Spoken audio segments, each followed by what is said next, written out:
Hello, everybody. Dear friends and relatives, Namaste. It's me, Professor Mukund Mahajan. Welcome you all for the 5th episode of Vyakti, Vyaktimatva and Me, that is person, personality and me.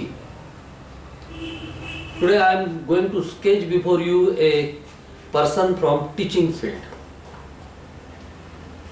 जैसे कि हमने अपने बाकी के episode में जो भी व्यक्ति का चरित्र गाना है उसका नाम काल्पनिक रखा है, उसी प्रकार इस बार भी व्यक्ति रियलिटी में है, he is in real sense, but we are giving a fake name and a fake location to that situation.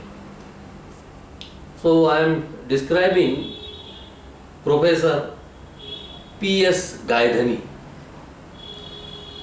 ये जो गायधनी साहब थे बहुत जिंदा दिल इंसान थे. 6 फुट की ऊंचाई, and he is a very skillful teacher. He is very learned teacher. He has guided about और more than even 30 PhD scholars under his able supervision. Well dressed professor. मैं उनको जिंदा दिल इसलिए कह रहा हूं कि इनके जीने का जो अंदाज था वो अलग था. कुछ छोटी छोटी बातें मैं बताऊंगा उनके बारे में. when you know when the start, let us recall the start of mobile era in India. At that time the outgoing call and incoming call. The outgoing call was about 32 rupees and incoming call was about 16 rupees. At that point this gentleman has purchased a mobile, and for we all people it is a dream. सच कहूँ ना तो हमको ऐसा लगता था कि हम जलते थे सर के कि इनके पास मोबाइल है, एंड क्या स्टाइल से वो मोबाइल निकालते थे. बड़ा मजा आता था उनको देख के. तो ऐसा इस प्रकार से उनका एक जिंदगी जीने का अपना एक और मजा था कि जो लोग सोचते नहीं थे वो कर डालते थे. एक कहावत है ना कि जब आप प्रोफेसर बनते हो तो आपका मेंदू, आपका जो ब्रेन है वो छोटा हो जाता है. बट ये is controversial and contradicting to that concept.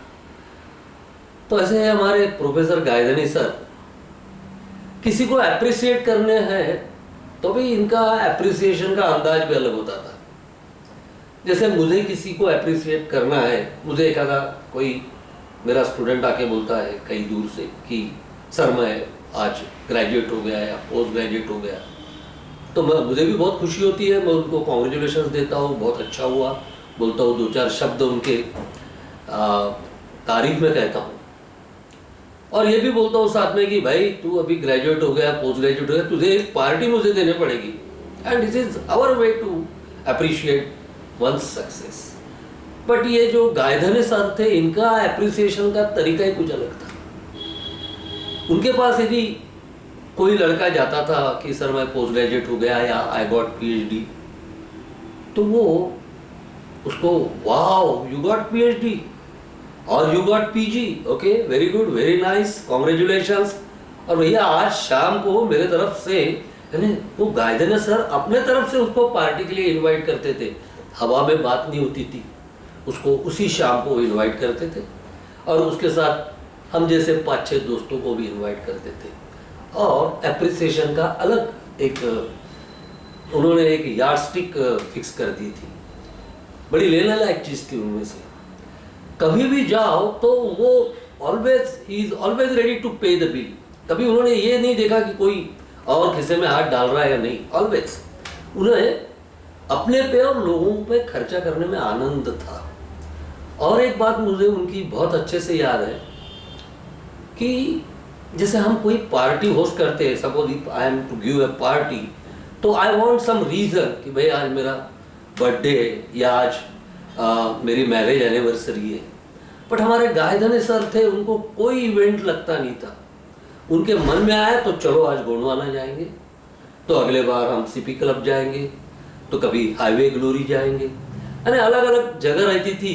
और 2 4 5 दोस्तों को इनवाइट करके बड़ा मस्त एक इवनिंग हम लोग बिताते थे, और होस्ट हमेशा वही रहते थे। कई पार्टियां हमने उनके साथ एंजॉय किया। पर दोस्तों, आज मैं इन गायधने सर को इसलिए आपके सामने पेश कर रहा हूँ कि इनकी एक खास खूबी थी जो मुझे आपके नज़र के सामने रखना है। उनका जो पेपर का फाइलिंग वर्क था वो it was awesome, to be very honestly speaking. हम लोगों का फाइलिंग वर्क कैसे रहता है कि if I want to search for some important paper, that important paper I might have placed in such a way, in such a nice a place, so that at required time I am unable to get the location of it. And 1 घंटा जा रहा, आधा घंटा जा रहा, मैं paper ही ढूंढ रहा हूँ, इरिटेट हो रहा हूँ। गायधने सर का ऐसा नहीं था। गायधने सर को जब उनके डिपार्टमेंट के लोगों को कुछ पेपर नहीं मिलते थे तो वो गायधने सर के पास जाते थे, सर 1976 का इस पर्टिकुलर डेट का ये जो सर्कुलर आया था, हमें उसकी जरूरत है। गायधने सर तुरंत अपने चेयर से उठते थे, उनके रूम के कबर्ड के पास जाते थे और बराबर उस डेट की फाइल निकाल के एक विदिन अ मिनट और to he was in a position to bring the required paper. बड़ा अजब उनका सिस्टम था। मैंने एक बार हम लोगों ने उनको पूछा कि सर आप ये कैसा मैनेज करते हो? बोले इट्स वेरी इजी। मैं क्या करता हूँ, बोले कि मेरे जितने भी पेपर्स आते हैं मैं पहले ड्रॉवर में डाल देता हूँ, एक ड्रॉवर है मेरा उसमें डालता हूँ, और जब भी मुझे फुर्सत मिलती है वो ड्रॉवर खाली करके मैं रिस्पेक्टिव फाइल में लगा देता हूँ और मुझे पेपर मिलता है। ये this is not for the filing work I am referring Gaidhane sir.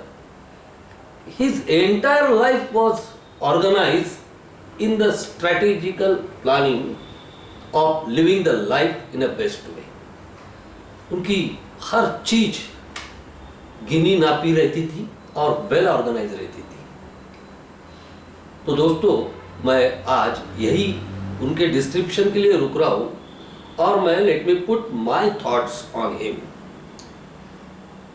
ये देखो, let us compare ourselves what we do.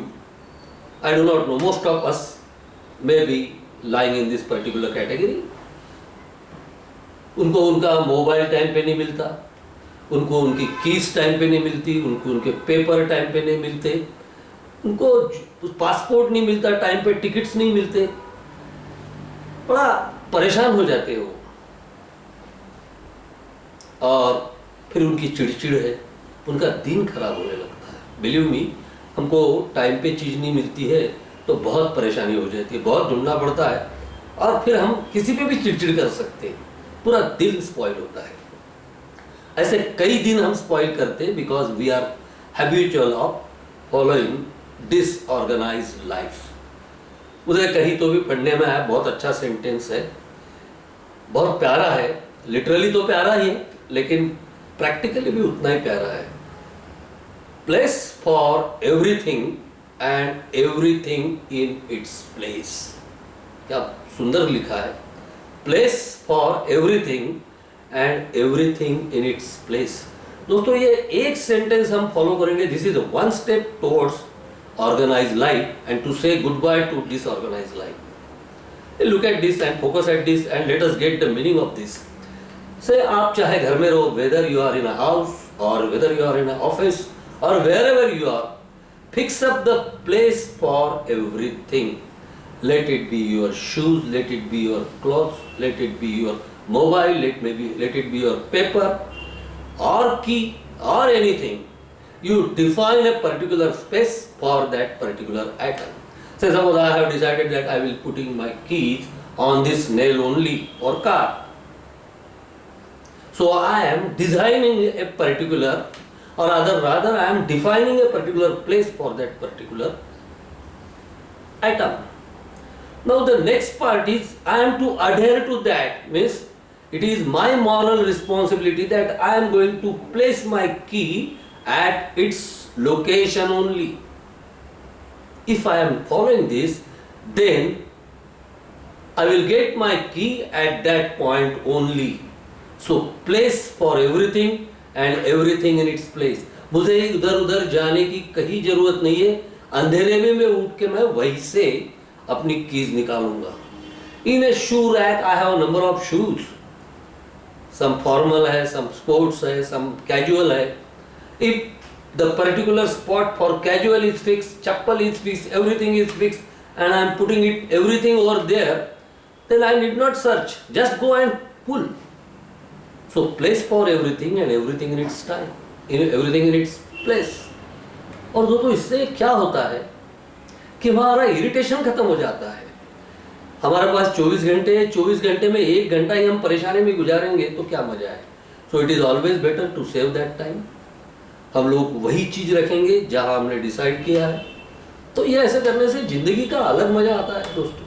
जिंदगी हम ज़्यादा अच्छे से जीते हैं क्योंकि हमें 1 घंटा और ज़्यादा मिलता है जो हम अदरवाइज सर्चिंग में स्पेंड करते हैं इन ए फुटाइल वे. सो आप सभी से मेरी एक विनती है कि दोस्तों please define a place for everything and everything in its place.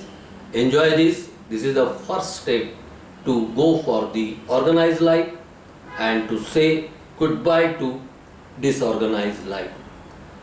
I am concluding over here saying goodbye to you for the up to next week. In next week I will put my 6th episode. Till that time enjoy the life.